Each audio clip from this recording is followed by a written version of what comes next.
E aí, gente, a Ciência aqui. No episódio de hoje a gente vai falar sobre elasticidade. Aqui usando Econographs, servindo Econographs, Mathematical Tools, e aí é o primeiro já. Bom, o que é elasticidade, né?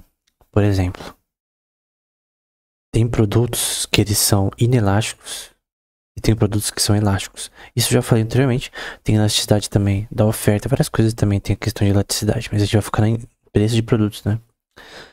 Então, por exemplo, você tem um jogo de videogame que está R$300.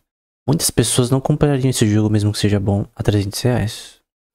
Tem pessoas que comprariam a 250, 260. Como a produção dele em si, ela é um asset agora digital, teve um custo de produção e tal, que tem que ter um faturamento X para pagar o custo com relação à produção, né? Então o jogo custou, por exemplo, a gente pode pegar um jogo como o God of War, por exemplo. God of War Ragnarok. E no caso, o custo. Cost to make, né? Foi 200 milhões. Agora eu vou pôr aqui revenue. Das vendas, no caso. 15 milhões de unidades. Em revenue. Então, 45 milhões de dólares, né? Parece. Não, aqui tem que ver quanto de dinheiro, né?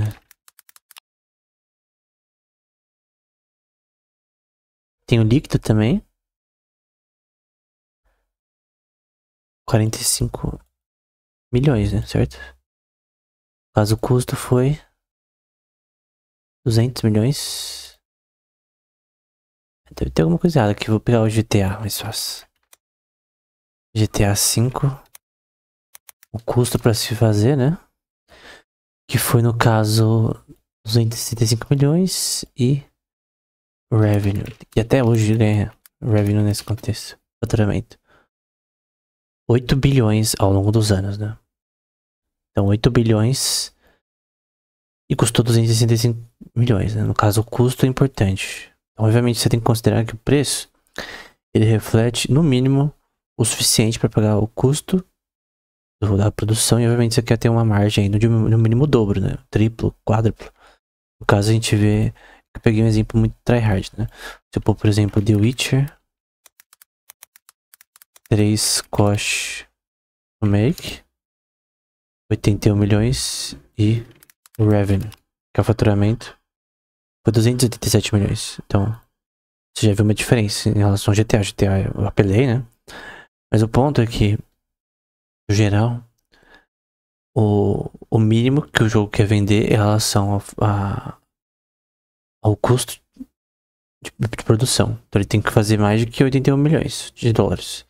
Isso tem questões de taxa de câmbio. Então, por exemplo, no Brasil, você tem uma relação de taxa de câmbio que, obviamente, o dólar tá caro com relação ao real. Então você tem que pagar mais em questão de poder de compra em relação ao custo desse jogo nos Estados Unidos. Então, por exemplo, The Witcher 3... Eu vou pegar um jogo novo como o Kong, né? Black Myth, o Kong. Price. Vou pegar price aqui. 59 dólares. Agora, vou pôr em BRL, né? 59 reais também, parece. Vamos ver. Não. Tá 59 reais, tá 229. Mas se eu colocar aqui 60 dólares, vamos ver como tá o dólar atual. Dólar do real. Então o dólar atualmente deve estar 6 ou 5. E, obviamente, tem pessoas que não pagam esse valor. Elas vão esperar uma promoção e tal. Em vários dos jogos aqui, eu tô mostrando esse daqui porque eu creio que é mais fácil de tentar entender o que eu tô tentando ensinar com relação à elasticidade, né? Você tem, por exemplo, se eu vim aqui em jogos de ação, por exemplo. Eu vou pegar jogos que estão em alta, né? Eu não vou entrar na minha conta na Steam aqui, mas tem promoções aqui. Essas promoções alteram a elasticidade da demanda em relação... Na verdade, a elasticidade é a mesma. O preço afeta a demanda por esses jogos, a compra, a questão temporal de preferência por esses jogos. Então, por exemplo, tem o Resident Evil 4, que tá R$69. Tem pessoas Classificação 18 anos. que pagariam com alegria esse valor em relação a um valor maior, como por exemplo R$200. Teve uma época agora há pouco que talvez tenha esse preço. Na verdade, na PS5, na PS Plus, na verdade, o preço pode estar bem diferente. Então o ponto é que o preço afeta a demanda em relação a esse tema. Então eu posso ver outros produtos aqui em relação a, por exemplo, aventura. Então jogos de aventura. E tem jogos aqui, por exemplo, o Red Dead Redemption tá de R$300. Obviamente não é um jogo novo, né? Esse preço nunca que vai ser R$300 hoje em dia. Não deveria, pelo menos. E o preço dele atual, ele é obviamente menor. Então R$74,97. Não é um jogo tão novo, né? É um jogo bom e tal, famoso. E vendeu bastante também da Rockstar. Que eu acho que da Take-Two Interactive, a empresa, né? Que é relacionada à Rockstar. Só que o ponto é que eu tenho o dólar do real a 5,79, eu vou dar pra 6. Então 60 vezes 6 dá 360. Se eu ajustar para o valor atual, dá 345. Então, um preço de R$300 por um jogo novo, que não eu tô custando R$600, é mais ou menos R$300 mesmo. Então a pessoa fala, não, mas o jogo tá R$300. Você pode perguntar, por que não colocam 345, então, ajustado para dólar, para todas as taxas de câmbio? As pessoas não compram, muitas vezes. Então, a alteração do preço nos Estados Unidos afeta essa questão. Também tem questão de impostos, né? Por exemplo, impostos, jogos eletrônicos. Então, eu vou colocar aqui. Aqui no caso tá 12% do rendimento bruto, mas foi reduzido, parece, né? Mas eu vou colocar aqui porcentagem. 72%, mas aqui não é certo. É 12%, eu não sei se foi reduzido totalmente. Só que o ponto é que todos os itens na Steam eles são elásticos, né? Ou seja, o preço afeta muito a demanda. Até o Steam Deck também, ele também elástico, né? Então você tem aqui, por exemplo, Battlefield 5, que é um jogo mais ou menos antigo, né?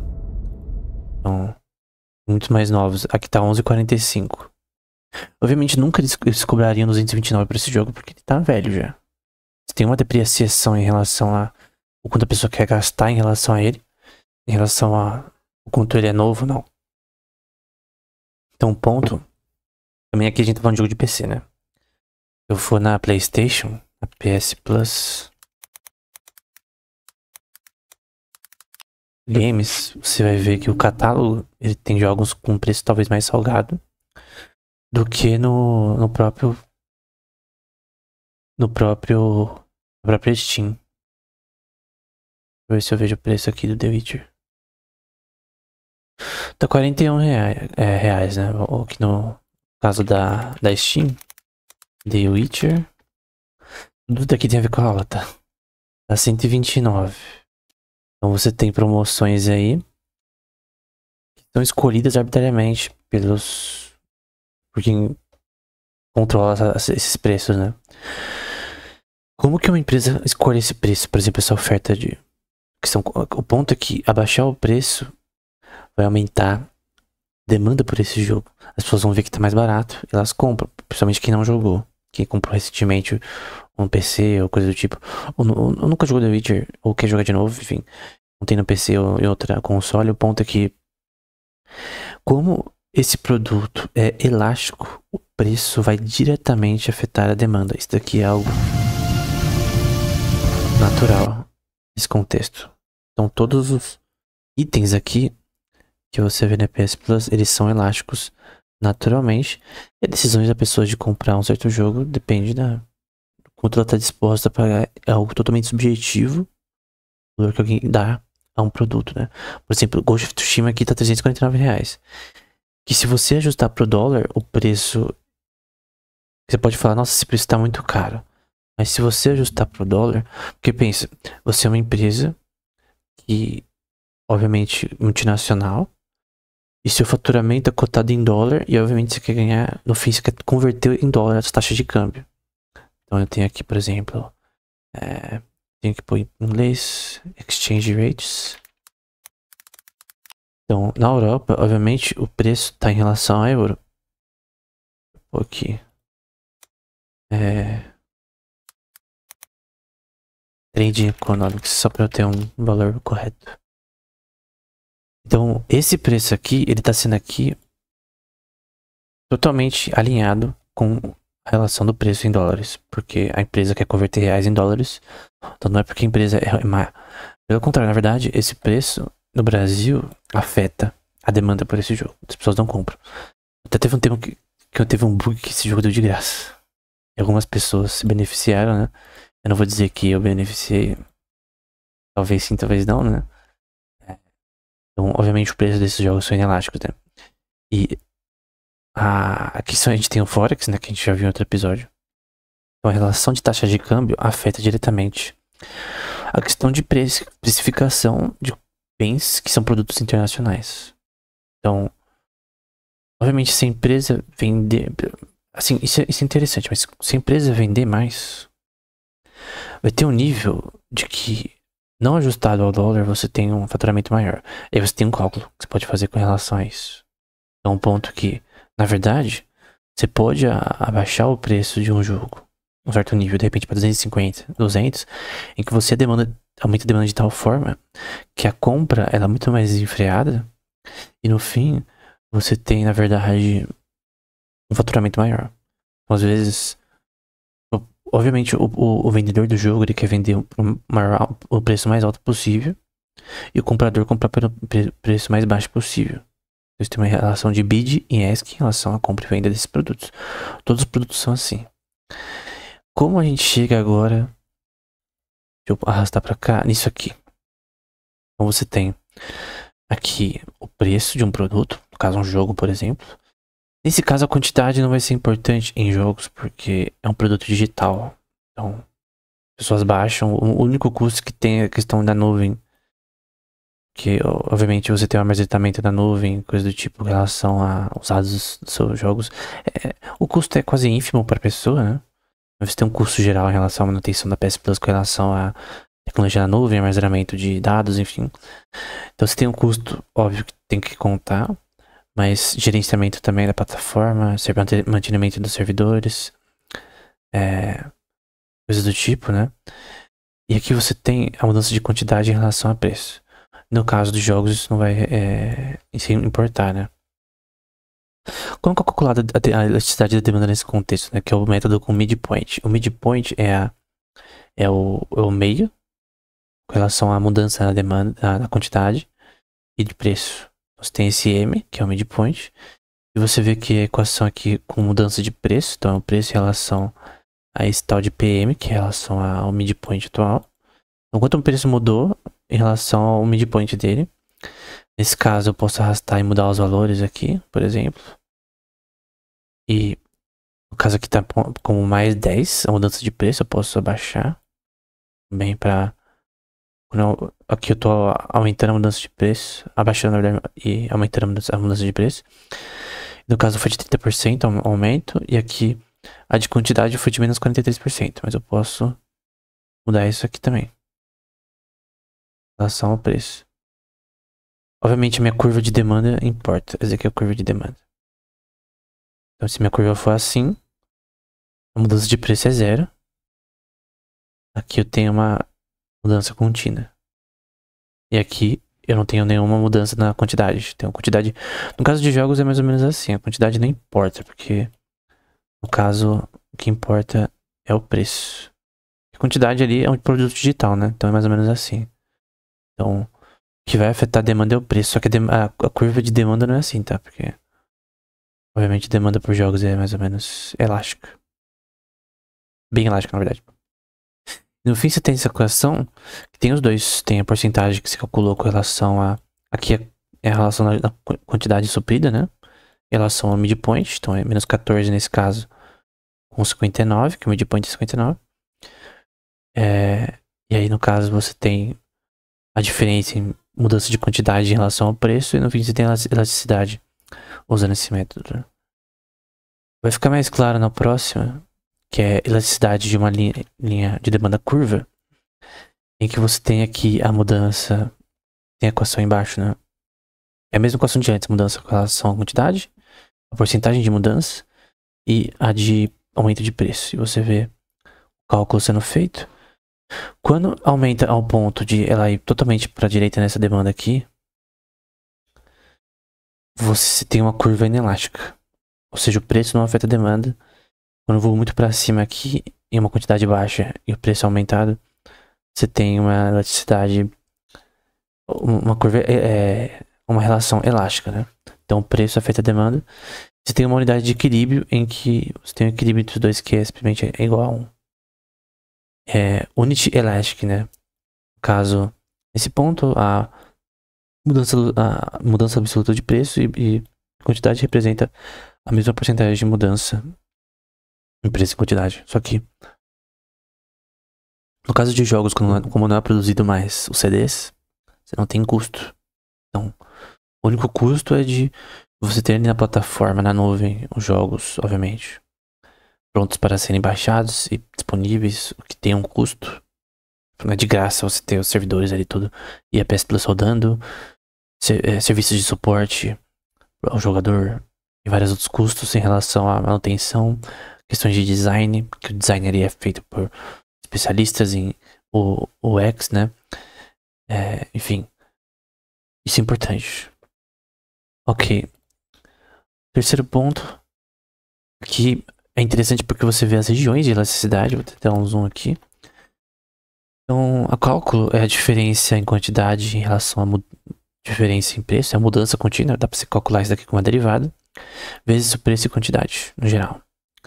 Por exemplo, nesse ponto é menos 1 vezes esse valor aqui de mudança de quantidade em relação ao preço, então menos 1 vezes 64 dividido por 16. Então eu posso abaixar esses valores, estou abaixando o preço. Então o preço agora é 44, a quantidade é 36. Então quanto mais a quantidade de um bem aumenta, mais o preço diminui. Depende do produto. Depende do tipo de coisa que você está falando. Isso aqui é uma generalização que se adequa a alguns produtos, né? Nesse ponto aqui é elástico, nesse produto específico não é geral. E aqui é perfeitamente inelástico, por exemplo. E aqui inelástico. Então o preço não está afetando demanda nesse ponto. A quantidade é alta, né? Então quanto mais eu tenho de produção de café, por exemplo, mais o preço abaixo. Eu tenho um shelf life de café, né? Produtos que talvez não tenham shelf life, né? Que você tem para sempre ali. Talvez isso não afete tanto, mas afeta mais em produtos que você tem que vender uma hora. Então, eu tenho inventário fixo de café. Se passar disso, eu tenho que vender logo esse negócio. Minha liquidez tem que aumentar. Eu tenho que vender esse negócio rápido. E aqui, no caso, é elástico. Nesse caso, o preço está bem alto. Nesse contexto aqui, as pessoas vão pensar 2 vezes em comprar um produto. Se esse produto não for arroz, feijão, algo do tipo. Então, tem produtos que, nesse ponto de preço, o preço vai afetar muito. Que as pessoas estão esperando com relação a esse produto e provavelmente não vão comprar, né? Acho que eu tô nesse. É difícil lembrar onde eu tava. Eu tava aqui. Agora eu tô aqui. Outro ponto é elasticidade ao longo de uma curva linear de demanda, só que com outras partes. Aqui é o mesmo esquema. A gente tem esse valor chamado A e B, em que você vai ter A dividido por B, que é essa curva. E a curva de demanda vai ser esse A, que nesse caso está sendo como 80. E B, que nesse caso está como 2,0. Você vê como B aumenta, essa curva aumenta em relação ao eixo de preço, porque está sendo B vezes o preço aqui. Então B é uma quantidade em relação ao crescimento de preço. E o A em relação à quantidade. Então eu tenho uma relação de quantidade em relação ao mudança de preço. Nesse caso, por exemplo, eu tenho 64, A igual a 64, menos 2,2, que é o valor que eu escolhi aqui, eu posso mudar, vezes P. E aí, por exemplo, a cada aumento de um dólar, o preço muda nesse contexto em 1,9. E aí, no caso, você vai ter a mudança em menos 1,9. E aí, a elasticidade é o cálculo da mesma forma anterior. Que no caso vai ser esse cálculo que foi feito anteriormente. Esse valor 1,9, menos 1,9, que é 1,90, vezes 26,95 dividido pelos 80. Esses valores são daqui de cima. Então, por exemplo, o preço está mudando aqui, você vê que muda lá embaixo. Então, por exemplo, eu vou pôr em 20, 55. Você viu que o preço é esse valor aqui de cima, que está aqui como cinza. Esse 24,96 é a quantidade. Então, sempre entenda porque esses valores estão aqui, né? Se eu arrasto totalmente para a direita, eu tiro totalmente a elasticidade, né? Então é perfeitamente elástico aqui. Aqui é perfeitamente inelástico no caso aqui. E aqui é perfeitamente elástico. No caso, a quantidade é zero. Então, obviamente, o preço, não tem como você vender uma coisa que não tem preço. Esse tem um ponto que aqui, no caso, o valor que é chamado de E-greedy, né? Esse valor que parece um E, ele tá positivo, maior que 1. E aqui ele tá igual a 0, aqui ele tá menor que 1. Então, maior que 1 é elástico e menor que 1 é elástico. Jogos são elásticos, então eles são maior que 1 nesse contexto. Você pode ver também as regiões de elasticidade e coisas do tipo. Eu acho que é esse que a gente tava. Agora a gente vai para a demanda constante da elasticidade. Eu vou abaixar isso aqui. Eu quero falar novamente com relação a Steam, por exemplo. Então, obviamente tem jogos gratuitos. Dentro desses jogos tem produtos que estão sendo vendidos. Por exemplo, eu posso vir na aba gratuita. Os gratuitos para jogar, eles não são técnicos. Eles são gratuitos, mas tecnicamente eles não são no sentido de que para ter certos recursos como no Destiny, você tem que pagar. Então você tem no Destiny as expansões tem um preço maior. E essas expansões elas têm relações elásticas. Então, por exemplo, você tem aqui o pacote dos renegados, Prata Triunfante, Gesto de Trono, a forma final. Eu vi o Asmongold falando sobre isso aqui. A Bruxinha Rainha. Alguns conteúdos extras desse jogo são mais caros que um jogo normal. O que é desinteressante para uma pessoa. Obviamente, esses descontos, eles refletem uma relação de tentar implicar que uma pessoa compre o pacote total que vem todos. Então, se o pacote tem tudo isso daqui, você fala, cara, é melhor realmente eu comprar o pacote total que vem tudo, o preço é menor do que eu comprar cada um. Então, isso aqui é só fachada, porque o que você quer vender, no caso, o Destiny, é o pacote completo. As pessoas vão comprar. No fim, toda essa brincadeira custa 482. Então esse jogo não é de graça. Eu joguei um pouco de Destiny, eu não joguei muito. Mas eu posso dizer que é um jogo bonito e tal, mas a versão paga anterior, que era 200 conto, já vinha com essas coisas também, adições. E a versão de graça também. Diablo 4 também é assim. Então põe Diablo. Eu nunca joguei Diablo, por sinal, mas eu tenho um amigo que joga. E aqui é até o Elon Musk joga. E aqui é o mesmo esquema, né? Você tem... Eu acho que tem mais expansões também. Mas, por exemplo, essa expansão aqui é R$319. Essa aqui é 230. E o jogo já é pago 229. Então o ponto é, por que a expansão existe? Aumenta o tempo de vida do jogo. Porém, tem jogos que tem uma expressão diferente. Eles têm, por exemplo, em vez disso, eles têm a questão de você ter todo o acesso a tudo gratuito como Counter-Strike. Só que o modelo de negócio deles é em skins, coisas do tipo, né? Então, é gratuito. E eu posso vir aqui e ver, por exemplo, Foi proibido em alguns países, loot boxes, né? Tinha até alunos que também faziam isso daí. CSGO.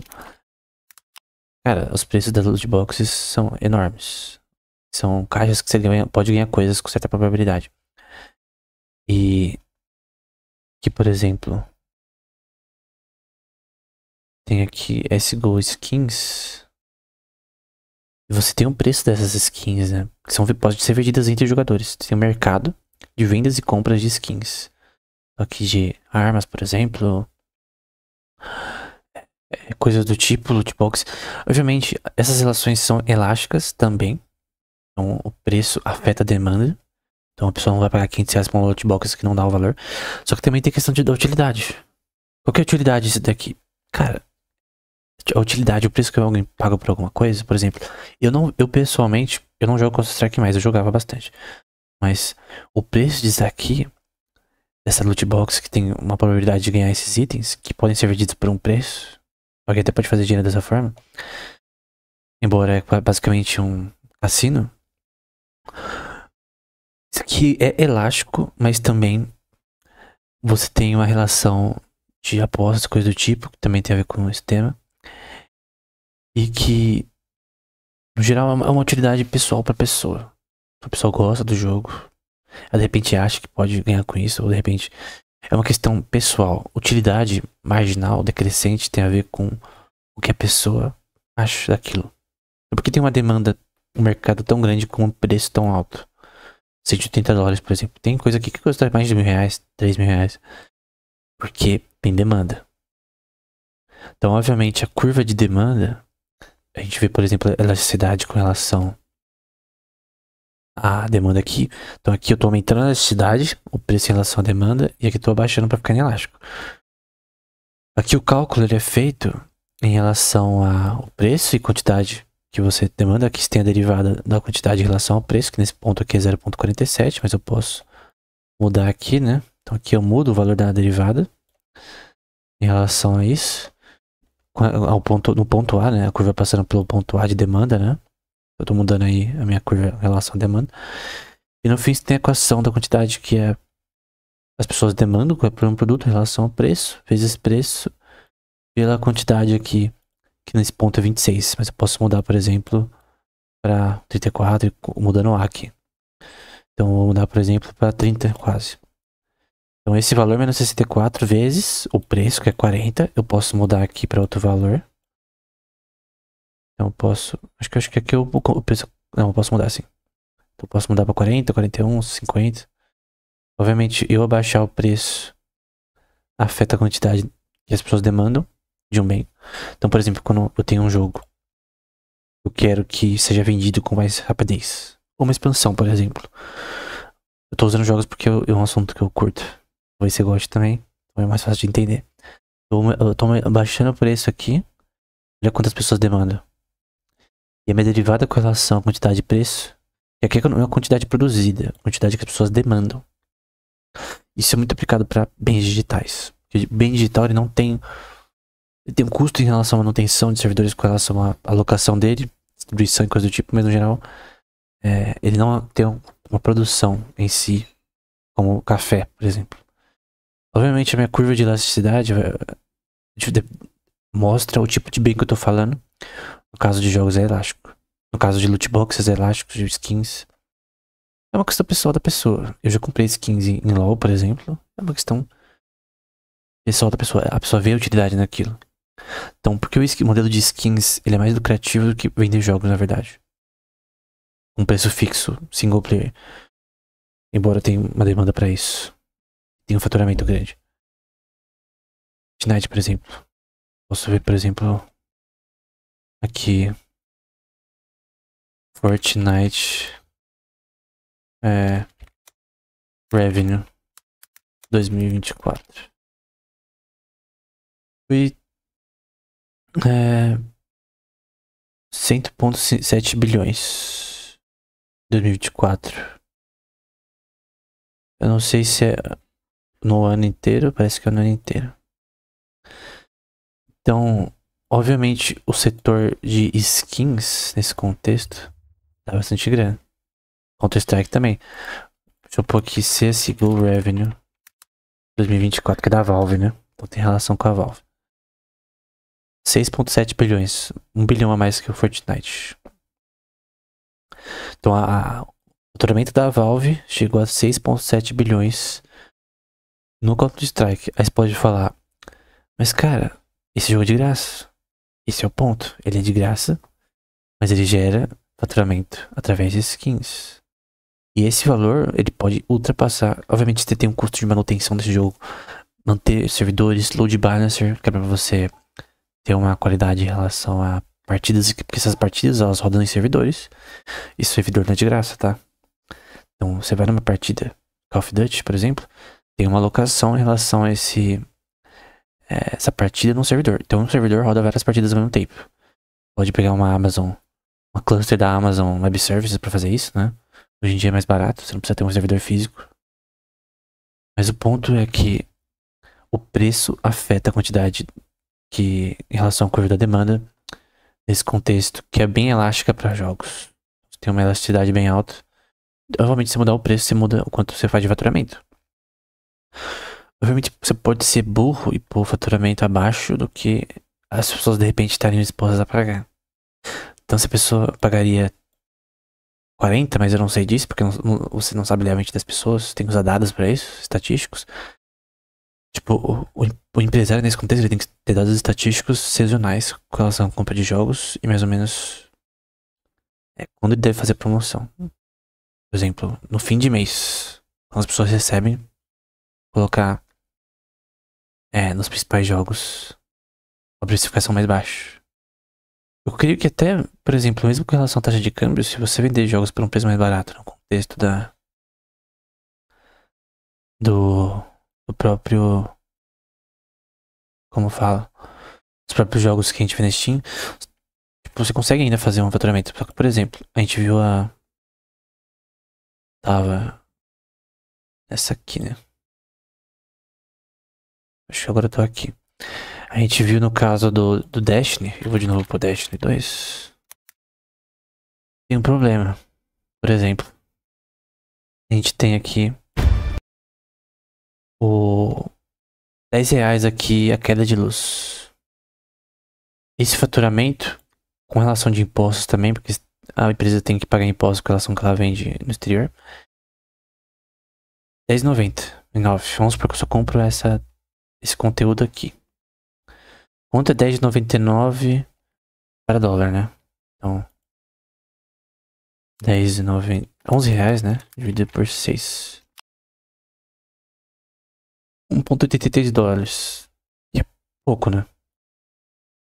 Então, se eu ir talvez na Steam.com e ver o preço disso aqui. Então, eu tenho que estar na .com, né? Já tá na .com que tá traduzido. Aqui tá fazendo preço em BRL, né? Mas o ponto é que se você pegar a taxa de câmbio pra dólar, talvez usando o VPN pra você entrar no site certinho, você vai ver que o lucro deles não é tão alto. Nossa, é um preço em reais. Obviamente, quando eles vendem a bundle, você tem 55 dividido por 6. No caso, vai dar 9,16, que quase 10 dólares não é muito. Então, obviamente, por relação ao poder de compra do Brasil, esse preço por uma expansão pode ser salgado. Nos Estados Unidos, talvez não. Você tem a coleção de Luz e Treva, por exemplo, que tá 164. Tá 165. Eu tô arredondando pra 6, mas eu sei que o dólar tá mais baixo. Tá 27,5 dólares, né? Obviamente, pra euro, você tem uma relação de paridade diferente. E o cara que tem euro, ele tem um poder de compra em jogos maior. Então, obviamente, a taxa de câmbio afeta o poder de compra do brasileiro com relação a jogos.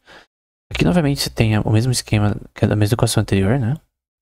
Só que aqui você tem uma equação diferente. Você tem um alfa e um beta. Em que o alfa muda a questão de quantidade. E o beta a relação de preço. Então você tem o alfa vezes P, que é o preço, elevado a B. Que no caso eu posso fazer para 1. Então, eu vou colocar aqui, ó, 200 elevado a 1. Então, perdão, 200 vezes preço, que eu vou pôr em 40 pra ficar mais fácil. Ou vezes 10, velho. Vezes 10. Então 200 vezes 10 elevado a 1. Então, no caso, é esse valor aqui, essa relação aqui. E aí você tem esse alfa e beta negativo vezes preço, que é 10, elevado a menos 1, menos 1. Dá menos 2. No fim vai ser valor. Esse tem essa equação com esses valores aqui. Que no caso vai ser menos 2. Porque aqui você calculou, na verdade, essa parte de cima. Na verdade, esse cálculo aqui. Então, no fim, a equação que vale essa daqui, que é esse traço verde. Que é a derivada de Q, que é a de quantidade de relação da demanda, né? E P, de preço. Então, no caso, um valor negativo nesse contexto. Eu posso deixar o valor mais positivo se eu aumento B. Mas a quantidade de bens aumenta, né? Abaixa, né? Aqui eu posso também deixar o valor mais negativo. E no fim, você tem menos 93 em relação à elasticidade do preço constante. Então, aqui pode ser o preço de jogos, por exemplo. E você tenta baixar esse preço ao longo do tempo. Aumentar ou abaixar. E você muda a demanda por esses jogos. Então, nesse ponto aqui, eu vou aumentar o alfa e o beta. Eu vou aumentar o preço. E aí eu tenho essa curva mudando o beta em relação à quantidade que as pessoas demandam. E é uma questão subjetiva. Então, o preço é o mesmo aqui, mas é uma questão subjetiva, as flutuações de relação de... No contexto de jogos, por exemplo, que as pessoas demandam com relação a eles. É uma questão pessoal, né? Tem pessoas que não pagam por MMORPG porque eles não gostam. Então, o benefício que aquilo traz para o consumidor em relação ao entretenimento, ele proporciona. Que é assim que o mercado de entretenimento funciona. Então, aqui a gente tem elasticidade com relação à oferta. Então, aqui eu tenho a curva, a linha não é a curva da oferta. Aqui ela é elástica, né?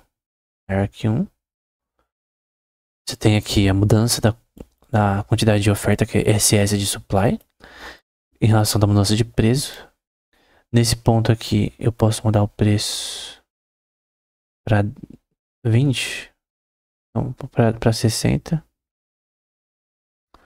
Esse tem preço dividido por esse valor, que é em relação à elasticidade da oferta. No caso, esse valor, no caso, em verde, a equação final, 0,93. No caso, esse aqui.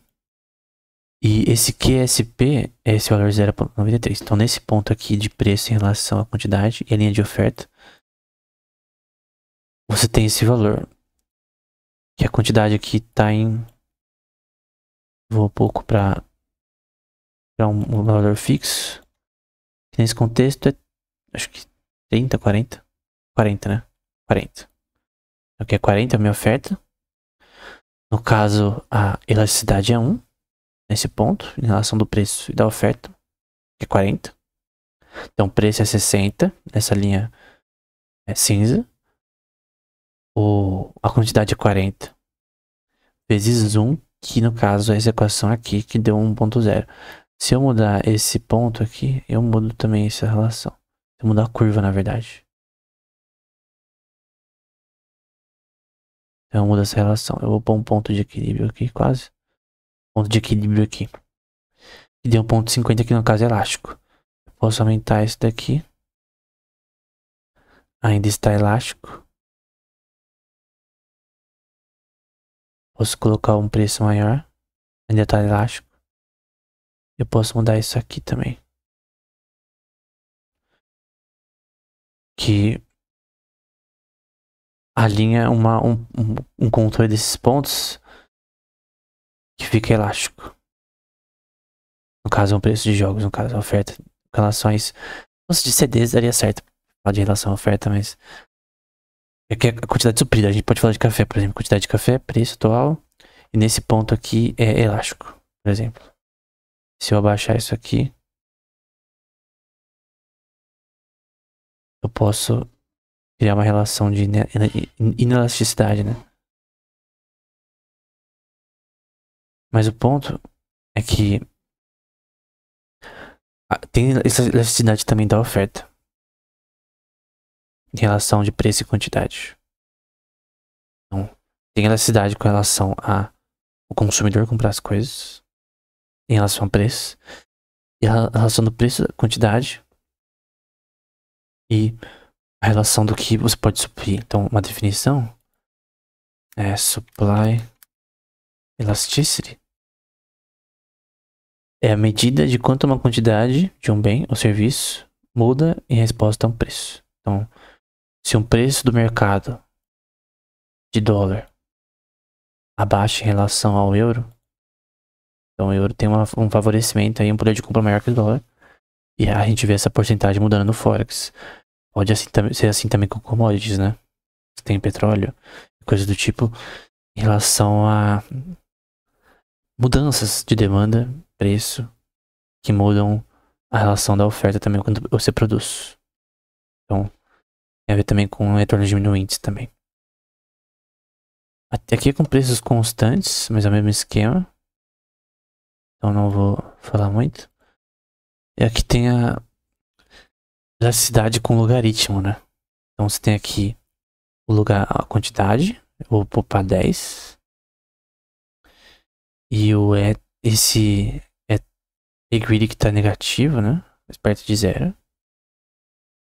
E aqui você tem a quantidade 10 vezes P, porque é o que a gente calcula com relação a vendas, né? Então você tem 10 mochilas, por exemplo, que você vai vender por um preço X. Então 10 vezes X elevado a essa elasticidade que é menos 1.40.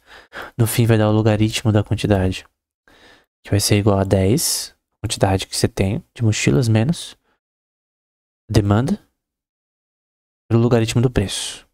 E no fim você tem a derivada, nesse caso a mudança logarítmica da quantidade em relação ao preço, que é menos 1.4. Posso mudar esse valor aqui. Então é o preço de elasticidade da demanda. É constante nesse contexto. Por isso que é usado o logaritmo nessa questão. Você vê é proporcional. A gente tem a quantidade de preço e o logaritmo dessa mudança com relação a isso, né? Com esses valores aqui. Em relação a essa mudança em si. Bom, basicamente é isso. Com relação à elasticidade, a gente viu todos os pontos, mas eu quero também mostrar essa parte que ele explica muito bem, o autor.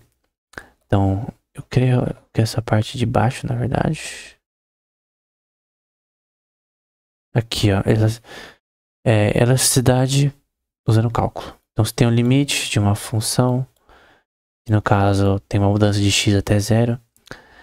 E aí você tem o greedy, que é em relação à elasticidade de bens, no caso que você está usando parâmetros x e y. Então você tem a derivada de y em x vezes x e y. No caso é o cálculo que a gente viu anteriormente, com relação, acho que tem aqui em cima, com relação ao preço e quantidade.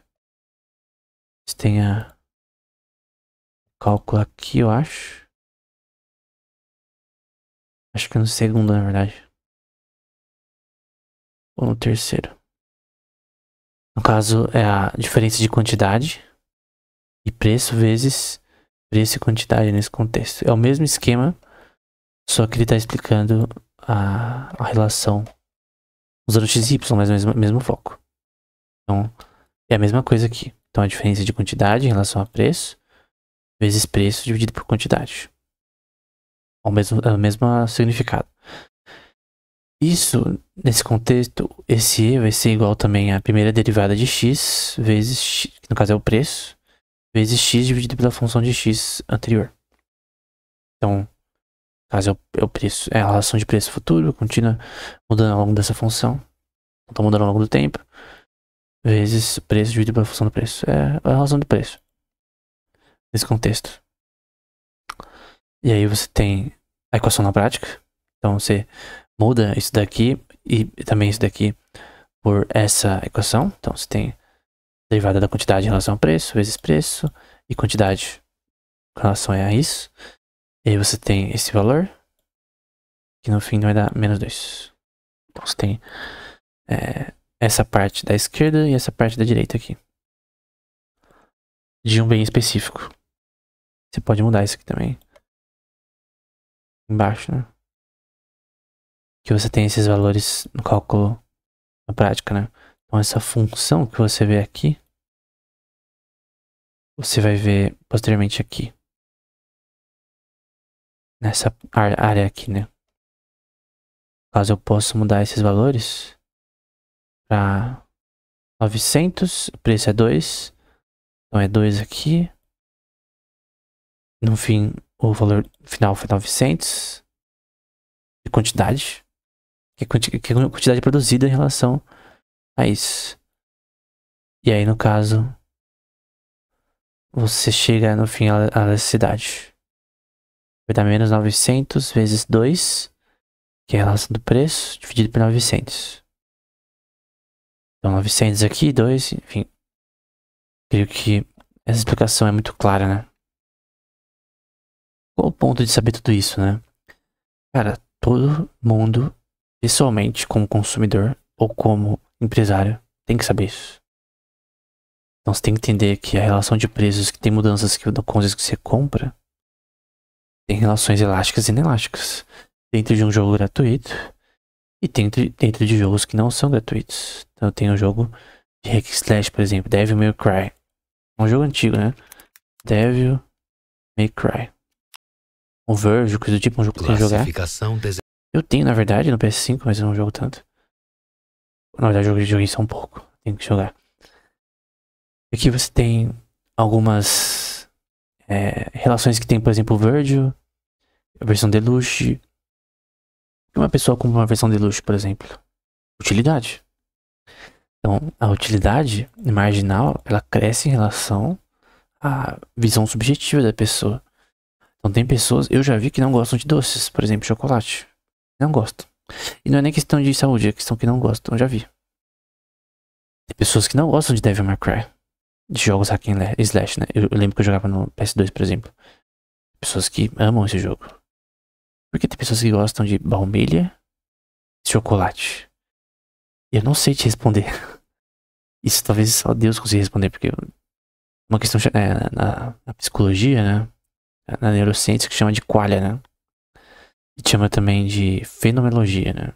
Também é chamada de problema difícil da consciência por um cara chamado David Chalmers, né? Eu não sei porque uma pessoa gosta de uma coisa ou outra. É uma questão pessoal, individual da própria consciência. Tem uma relação com a economia também. Porque isso é o que é relação às inferências das pessoas com relação a esse tema.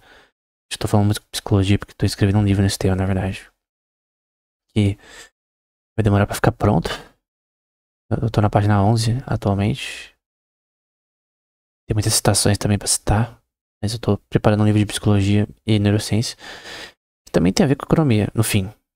Eu não falo muito de economia, mas é um livro que pretende falar sobre esse tema, né? Então, talvez nas aulas eu acabe falando sobre isso porque tá muito na minha cabeça. Mas o ponto é que esses jogos são inelásticos. Alguns não. Algo de graça, a elasticidade é zero, né? Porque não é nem inelástica nem elástica, porque é de graça. Unicamente. Obviamente você tem que pagar internet, energia, e a PS Plus pra jogar. Dependendo de onde você tá jogando. Então você tem um custo também pra jogar um jogo de graça. E tempo também, porque é um lazer. Um autônomo, por exemplo, um Uber, que passa mais tempo jogando em relação ao que trabalha de Uber, tem uma relação de produção que vai implicar na quantidade de horas jogadas. Então, isso tudo é interessante, mas o ponto é que você tem vários jogos aqui que são... eu tenho que pegar um jogo de pago aqui. Tem que pegar um jogo caro aqui pra fazer um ponto. O Steam Deck, por exemplo, é um preço inelástico. É uma questão pessoal da pessoa, né? Eu não sei quanto tá o preço aqui, que é o console da Steam. Eu quero ter um, com certeza. É basicamente você joga todos os jogos que você tem na Steam. Por isso daqui, né? Tem como jogar. Não sei se já dá pra jogar Dota, por exemplo, também. Mas é pra jogar Skyrim aqui, Elden Ring, Cyberpunk, pra mim, todo mundo que tem Steam bastante tempo deve usar, né? Mas é elástico o preço disso aqui. Então o preço afeta a demanda. Obviamente, se tivesse R$10 todo mundo compraria. Mas o custo em relação ao faturamento não daria certo, né? Então tem um preço mínimo, valor bound do preço com relação ao Steam Deck. No mínimo tem que ter uma margem de lucro. Se eles colocarem um preço muito alto, ninguém compra. Se eles colocarem um preço muito baixo, eles têm perda de faturamento. Então, o ponto óptimo é o ponto que muda sazonalmente com relação à estatística que você tem em relação à decisão dos seus consumidores. Então, obviamente, no Natal, o preço vai ser mais barato. Mesmo com uma margem mais baixa, você vende mais e no fim. Mesmo no Natal e Black Friday, esses preços são elásticos. Então, tem um ponto que ele vira elástico, mas enfim. O ponto, por exemplo, Hogwarts Legacy, né? Eu já joguei bastante, eu tenho que zerar. Tem que baixar de novo, na verdade. Só que esse preço agora, ele tá mais acessível do que quando lançou. Então tem pessoas que elas nunca compram jogos como esse quando tá 250. Por que o preço é baixado posteriormente? Porque não tem preço de custo mais. O custo é a plataforma da Steam e tudo. Só que é terceirizada pra empresa, não tem custo. Pra Warner Bros. Aqui. E pra Avalanche Software aqui. O ponto central que você quer entender no caso é que essa relação afeta tanto o consumidor quanto o comprador. E você tá fazendo decisões elásticas e inelásticas constantemente. Só que é uma questão subjetiva. É uma coisa que você consegue calcular. Então, ó, você não consegue calcular a elasticidade. Você consegue explicar. Mas eu meio que... Você pode ver, por exemplo, com estatística histórica de um produto recente. Seria inelástico ou elástico. Você pode ver que o preço não afeta a demanda de arroz. Mas em vários produtos isso é mais difícil. Então, você não consegue medir a elasticidade. Aquelas equações que a gente viu, elas são importantes. Mas esse cálculo é impossível para N produtos diferentes. Para um mercado que vende diversos produtos. E o ponto de elasticidade específico, 2.0, 1.5, também é impossível de se medir. Você pode medir em alguns pontos históricos, por exemplo, há uma semana atrás, 3 semanas atrás. Mas essa mudança é contínua. A curva muda constantemente. Então é impossível você calcular. Mas como que algo que é impossível calcular, a gente tem que aprender a calcular? Cara, é uma questão conceptual. Matemática aplicada à economia, ela é muito conceptual, né? Ela tem muitas relações de... não achismos, mas... coisas que não podem ser calculadas necessariamente, porque são subjetivas, mas que são importantes e que você pode entender. Então, esse é o ponto, né? Espero que tenha sido útil essa aula. Até o próximo.